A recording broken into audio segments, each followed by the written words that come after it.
Hello friends, आप सभी का स्वागत है एक बार फिर से आपके अपने यूट्यूब चैनल विलेजर्स कॉन्सेप्ट में। फ्रेंड्स, जैसा कि अभी हम लोग एडिटोरिया प्रकाशन की तरफ से जो मॉडल सेट निकाला गया है बिहार प्राथमिक शिक्षक भर्ती 2023 के लिए, जिसमें कि टोटल 15 मॉडल सेट दिया गया है, आज हम लोग उसका 7वां मॉडल सेट जो है कवर करेंगे। इससे पहले हम लोग 6 मॉडल सेट जो है क्लियर कर चुके हैं। अगर आप लोग उसका वीडियो नहीं देखे हैं तो इस वीडियो के डिस्क्रिप्शन में उसका लिंक दिया है, वहाँ से जाके आप लोग देख लीजिए, या फिर हमारे चैनल के प्लेलिस्ट में भी जाके आप लोग उसको देख सकते हैं। वहीं अगर उसका PDF चाहिए तो हमारे टेलीग्राम चैनल विलेजर्स कॉन्सेप्ट को ज्वाइन कीजिए और वहाँ से फ्री में उसको डाउनलोड करके आप लोग देख सकते हैं। अगर इस चैनल पे आप लोग नए हैं तो इस चैनल को एक बार सब्सक्राइब जरूर कर लीजिएगा। वीडियो अच्छी लगे तो एक लाइक ज़रूर कीजिएगा और कमेंट्स करके ज़रूर बताइएगा कि आप लोगों को ये वीडियो कैसा लगा, और अपने दोस्तों में इसको शेयर ज़रूर कीजिएगा। तो चलिए फिर शुरू करते हैं आज का सेशन और देखते हैं आज का जो BPSC प्राथमिक शिक्षक प्रश्न पत्र सेट नंबर 7 है उसके क्वेश्चन को। तो इस क्रम में जो सबसे पहला क्वेश्चन है वो दिया हुआ है कि प्रथम कर्नाटक युद्ध में फ्रांसीसी सेना का नेतृत्व किसने किया था।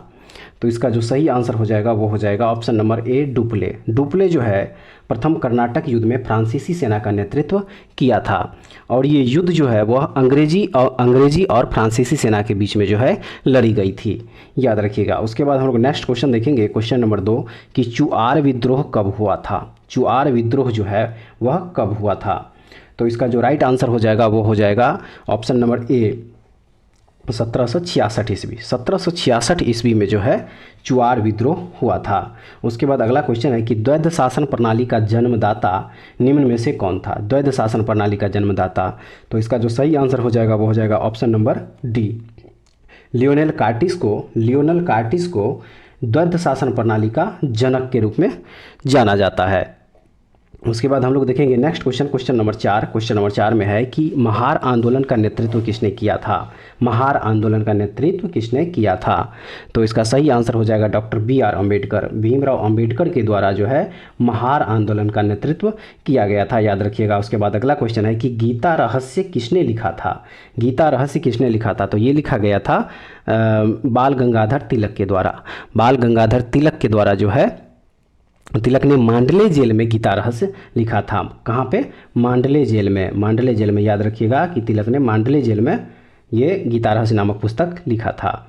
उसके बाद हम लोग देखेंगे अगला क्वेश्चन, क्वेश्चन नंबर 6 कि अखिल भारतीय राज्य जन परिषद का गठन कब किया गया था। तो इसका जो सही आंसर है वह है 1927 ईस्वी। 1927 ईस्वी में अखिल भारतीय राज्य जन परिषद का गठन जो है वह किया गया था।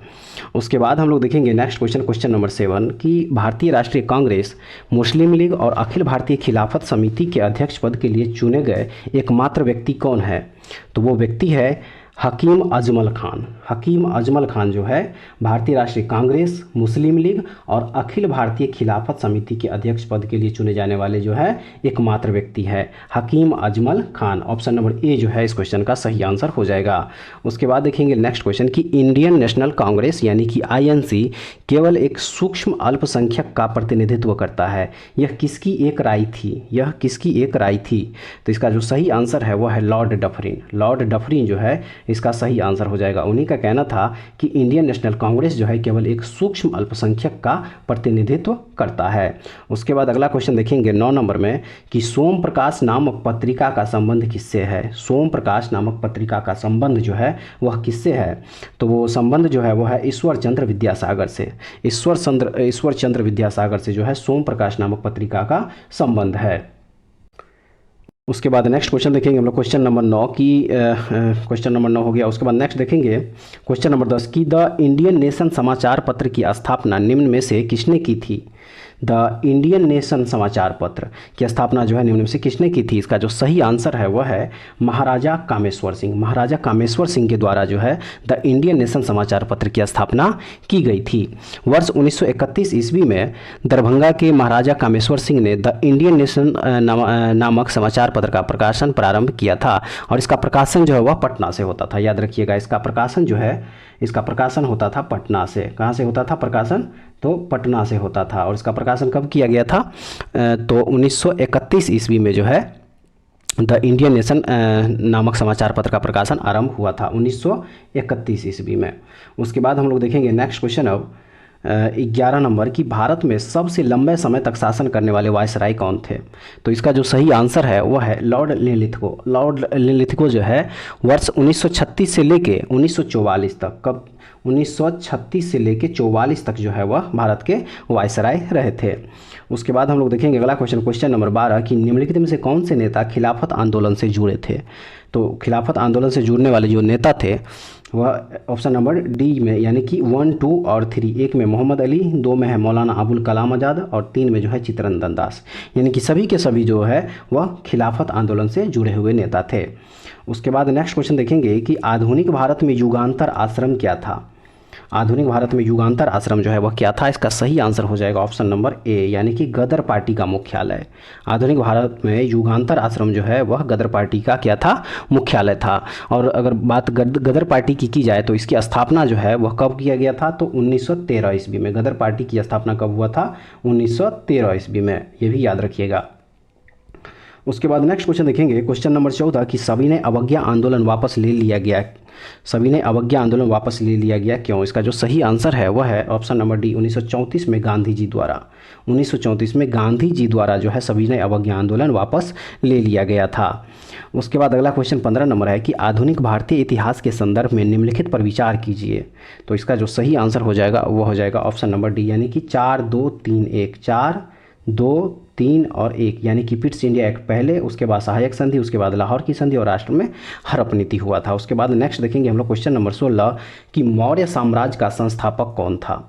तो इसका जो सही आंसर हो जाएगा वो हो जाएगा ऑप्शन नंबर ए यानी कि चंद्रगुप्त मौर्य। चंद्रगुप्त मौर्य के द्वारा जो है मौर्य साम्राज्य की स्थापना हुआ था। उसके बाद 17 नंबर में देखेंगे कि बलदेव सहाय ने किस दौरान अधिवक्ता के पद से इस्तीफा दिया था।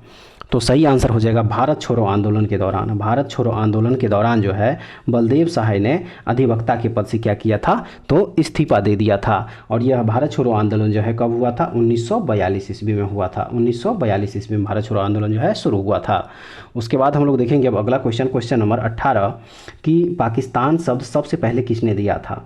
पाकिस्तान शब्द जो है वह सबसे पहले किसने दिया था, तो ये दिया गया था चौधरी रहमत अली के द्वारा। चौधरी रहमत अली के द्वारा जो है पाकिस्तान शब्द सबसे पहले दिया गया था। और यह कब दिया गया था, तो 1930 ईस्वी में। उसके बाद देखेंगे 19वां नंबर क्वेश्चन कि भारत सरकार अधिनियम 1935 के बारे में किसने कहा, यह बंधन का एक नया चार्टर था। सही आंसर हो जाएगा जवाहरलाल नेहरू। जवाहरलाल नेहरू जो है इसका सही आंसर हो जाएगा। उसके बाद हम लोग देखेंगे नेक्स्ट क्वेश्चन नंबर 20 कि नमक सत्याग्रह के दौरान महात्मा गांधी के गिरफ्तार कर लिए जाने के बाद आंदोलन का नेतृत्व किसने किया था। तो इसका जो सही आंसर हो जाएगा वो हो जाएगा ऑप्शन नंबर ए सरोजिनी नायडू। सरोजिनी नायडू के द्वारा जो है नमक सत्याग्रह के दौरान जब महात्मा गांधी को गिरफ्तार कर लिया गया था तो सरोजिनी नायडू के नेतृत्व में ही आंदोलन किया गया था। उसके बाद देखेंगे अगला क्वेश्चन 21 नंबर कि किस युग में मनुष्य ने अस्थायी जीवन जीना प्रारंभ किया। अस्थायी जीवन जीना प्रारंभ किया था। तो इसका सही आंसर हो जाएगा नवपाषाण। नवपाषाण जो है इस क्वेश्चन का सही आंसर हो जाएगा नवपाषाण काल में। नेक्स्ट है कि मगध की प्रारंभिक राजधानी कौन सी थी। तो मगध की प्रारंभिक राजधानी थी राजगिरी, जिसको कि गिरिब्रज भी बोला जाता है। उसके बाद अगला क्वेश्चन देखेंगे 23 नंबर कि हुनों का पहला आक्रमण निम्नलिखित में से किस गुप्त शासक के दौरान हुआ था। तो सही आंसर हो जाएगा कुमारगुप्त प्रथम। कुमारगुप्त प्रथम के शासन के दौरान ही हुनों का जो है पहला आक्रमण किया गया था।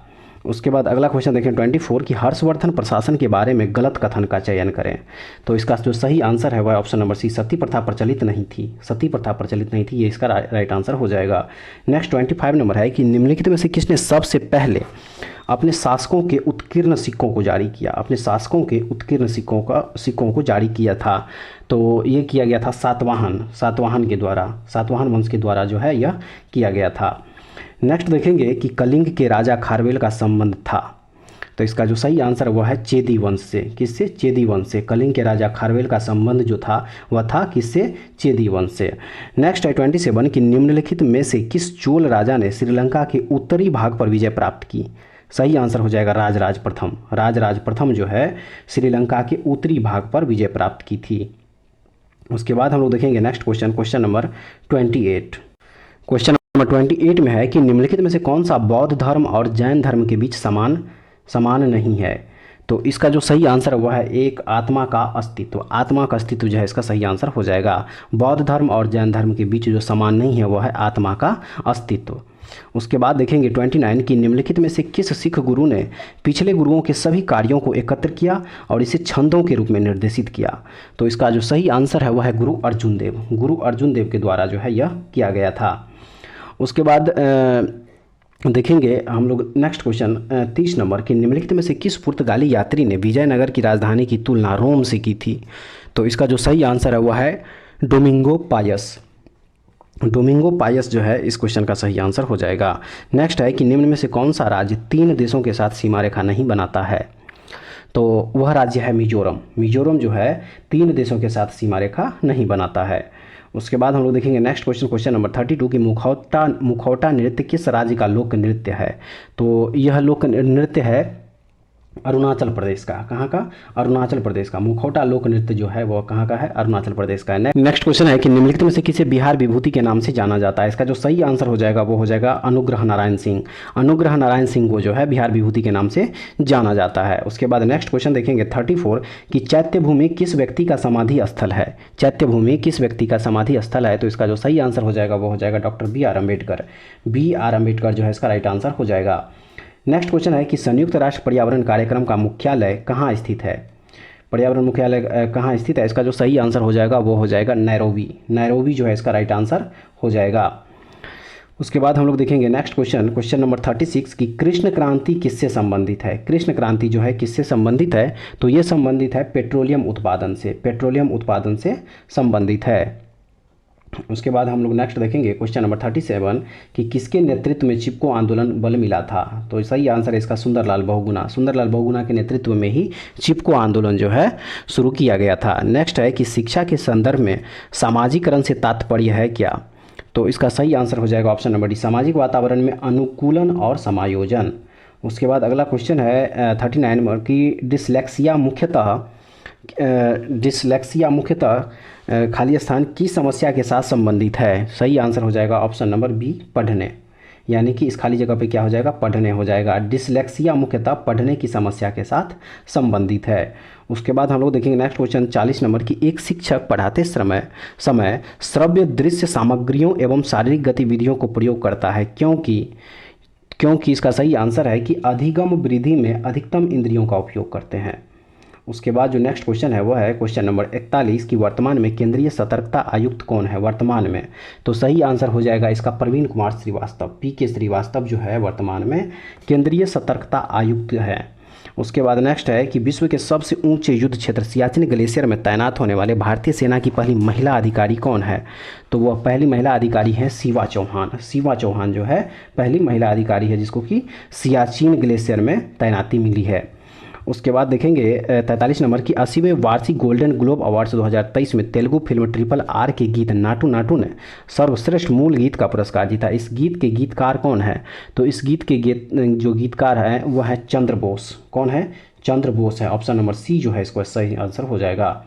उसके बाद देखेंगे नेक्स्ट क्वेश्चन कि निम्न में से किस देश के केंद्रीय बैंक के साथ भारतीय रिजर्व बैंक ने दिसंबर 2022 में मुद्रा स्वैप यानी कि करेंसी स्वैप समझौते पर हस्ताक्षर किए हैं। तो सही आंसर हो जाएगा मालदीव के साथ। किसके साथ? मालदीव के साथ। नेक्स्ट है कि दिसंबर 2023 में भारत के किस मेट्रो रेल कॉरपोरेशन को जापान दूतावास के द्वारा प्रशस्ति पत्र से सम्मानित किया गया। तो ये किया गया है दिल्ली मेट्रो को। दिल्ली मेट्रो जो है इसका राइट आंसर हो जाएगा दिल्ली मेट्रो। उसके बाद देखेंगे कि संचार प्रणाली में वाल्व का कार्य क्या है। संचार प्रणाली में वाल्व का कार्य क्या है। तो इसका जो कार्य है वह है कि रक्त के बैक फ्लो को रोकने के लिए उसके बाद देखेंगे अगला क्वेश्चन 47 कि निम्नलिखित में से कौन सा हार्मोन गुर्दे द्वारा उत्सर्जित पानी की मात्रा को नियंत्रित करता है। तो इसका जो सही आंसर हो जाएगा वो हो जाएगा ADH। क्या हो जाएगा? ADH यानी कि एंटी डाययूरेटिक हार्मोन। उसके बाद हम लोग देखेंगे नेक्स्ट क्वेश्चन 48 नंबर कि निम्नलिखित में से कौन सा गुर्दे की पथरी का एक सामान्य कारण है। तो इसका जो सही आंसर है वह है निर्जलीकरण। निर्जलीकरण जो है गुर्दे की पथरी का एक सामान्य कारण है। उसके बाद देखेंगे हम लोग अगला क्वेश्चन नंबर 49 कि निम्नलिखित में से कौन सा पादप हार्मोन मुख्यतः बीजों के अंकुरन में भाग लेते हैं। तो इसका जो सही आंसर हो जाएगा वो हो जाएगा जिबरेलिन। जिबरेलिन हार्मोन जो है प्रायः पादप हार्मोन मुख्यतः बीजों के अंकुरन में भाग लेते हैं। नेक्स्ट है कि ईईजी किसके कार्य को रिकॉर्ड करने के लिए उपयोग किया जाता है? तो सही आंसर हो जाएगा इसका मस्तिष्क। मस्तिष्क जो है इसका सही आंसर हो जाएगा। उसके बाद हम लोग देखेंगे नेक्स्ट क्वेश्चन, क्वेश्चन नंबर 51 की आँख किस रंग के प्रति सबसे अधिक संवेदनशील होती है? तो सही आंसर हो जाएगा पीला और हरा रंग। पीला और हरा रंग के प्रति जो है आँख सबसे अधिक संवेदनशील होता है। उसके बाद अगला क्वेश्चन 52 में है कि मलेरिया का इलाज क्या है? तो मलेरिया का जो इलाज है वो हो जाएगा इसमें ऑप्शन नंबर डी, यानी कि इनमें से कोई नहीं। मलेरिया का इलाज जो है इस ऑप्शन में कोई नहीं दिया हुआ है। उसके बाद हम लोग देखेंगे अब नेक्स्ट क्वेश्चन। नेक्स्ट क्वेश्चन है कि पैरिडॉक्सिन निम्न में से किस विटामिन का रासायनिक नाम है? तो इसका जो सही आंसर हो जाएगा वो हो जाएगा option number C, vitamin B6। Vitamin B6 को ही पैरिडॉक्सिन जो है कहा जाता है। क्या कहा जाता है? पैरिडॉक्सिन कहा जाता है। उसके बाद है 54 कि प्रकाश संश्लेषण में केल्विन चक्र का प्राथमिक कार्य क्या है? तो इसका जो सही आंसर है वह है ऑप्शन नंबर बी, यानी कि कार्बन डाइऑक्साइड को कार्बनिक यौगिकों में बदलने के लिए। प्रकाश संश्लेषण में केल्विन चक्र का प्राथमिक कार्य क्या है? तो कार्बन डाइऑक्साइड को कार्बनिक यौगिकों में बदलने के लिए। उसके बाद देखेंगे नेक्स्ट क्वेश्चन 55 की विद्युत चुम्बकीय तरंगों का वेग कितना होता है? तो विद्युत चुम्बकीय तरंग का जो वेग होता है वो होता है 3 × 10⁻8 ms⁻⁻1। अगला क्वेश्चन है कि किसी विलयन में हाइड्रोजन आयनों की सांद्रता को मापने के लिए किस उपकरण का उपयोग किया जाता है? तो ये उपयोग किया जाता है पीएच स्केल का। पीएच स्केल का जो है उपयोग किया जाता है। उसके बाद अगला क्वेश्चन है कि गुरुत्वीय त्वरण जी के संबंध में निम्नलिखित में से कौन सा कथन सत्य है? तो ये कथन जो है वह है कि यह ऊंचाई बढ़ने के साथ घटती जाती है। यह ऊंचाई बढ़ने के साथ क्या होती है? तो घटती जाती है। अगला क्वेश्चन है कि जब पानी को गर्म किया जाता है तो कौन सा गुण घट जाता है? तो इसका जो सही आंसर है वह है कि इसका घनत्व जो है वह घट जाता है। जब पानी को गर्म किया जाता है तो उसका घनत्व क्या होता है? घट जाता है।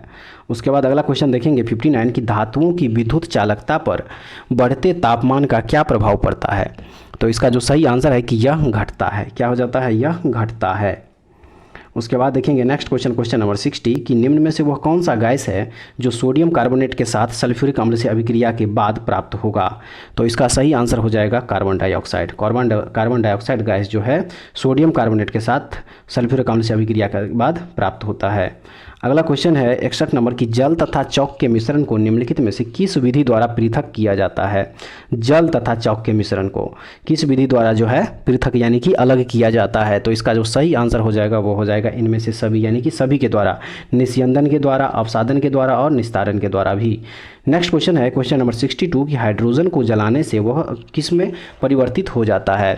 तो सही आंसर हो जाएगा जल में। क्या हो जाता है? हाइड्रोजन को जब जलाया जाता है तो क्या बन जाता है? जल बन जाता है। नेक्स्ट है 63 कि निम्नलिखित में से हाइड्रोजन का समस्थानिक कौन सा नहीं है इसमें?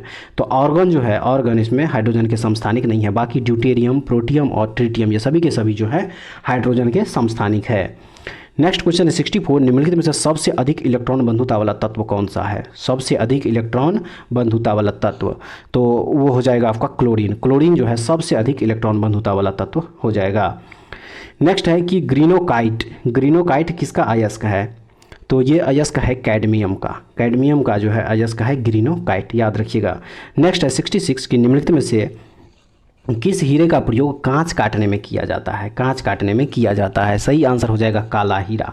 काला हीरा का प्रयोग जो है वह कांच काटने में किया जाता है। उसके बाद देखेंगे next question, question number 67। Question number 67 में दिया हुआ है कि सूची 1 को सूची 2 से सुमेलित कीजिए तथा सूचियों के नीचे दिए गए कूट से सही उत्तर का चयन कीजिए। तो इसका जो सही आंसर है वह है ऑप्शन नंबर बी में दिया हुआ 1 2 4 3। ठीक है। उसके बाद हम लोग देखेंगे नेक्स्ट क्वेश्चन, क्वेश्चन नंबर 68 की किस मौलिक अधिकार का लक्ष्य सामाजिक भेदभाव का उन्मूलन करना है? तो इसका जो सही आंसर हो जाएगा वो हो जाएगा समानता का अधिकार। समानता का अधिकार जो है इसका सही आंसर हो जाएगा। उसके बाद अब हम लोग देखेंगे नेक्स्ट क्वेश्चन, क्वेश्चन नंबर 69। 69 में दिया हुआ है कि सदन की अनुमति के बिना कोई भी सदस्य कितनी अवधि से अधिक समय के लिए सदन की सभी बैठकों से अनुपस्थित रहता है तो सदन उसका पद रिक्त घोषित कर सकता है। सही आंसर हो जाएगा ऑप्शन नंबर डी, यानी कि 60 दिन, जिसको कि 2 महीना कहा जाता है, 2 महीना। उसके बाद अगला क्वेश्चन देखेंगे कि अंतर्राष्ट्रीय शांति एवं सुरक्षा का वर्णन राज्य के नीति निर्देशक सिद्धांत के किस अनुच्छेद में किया गया है? तो सही आंसर हो जाएगा अनुच्छेद 51। अनुच्छेद 51 में जो है अंतर्राष्ट्रीय शांति एवं सुरक्षा का वर्णन राज्य के नीति निर्देशक तत्व के सिद्धांत के रूप में जो है किया गया है अनुच्छेद 51 में। उसके बाद अगला क्वेश्चन देखेंगे कि किस अनुच्छेद के तहत राज्यसभा संसद को राज्य सूची के विषयों पर विधि बनाने हेतु अधिकृत कर सकता है। तो वह अनुच्छेद है अनुच्छेद 249। अनुच्छेद 249 इसका राइट आंसर हो जाएगा।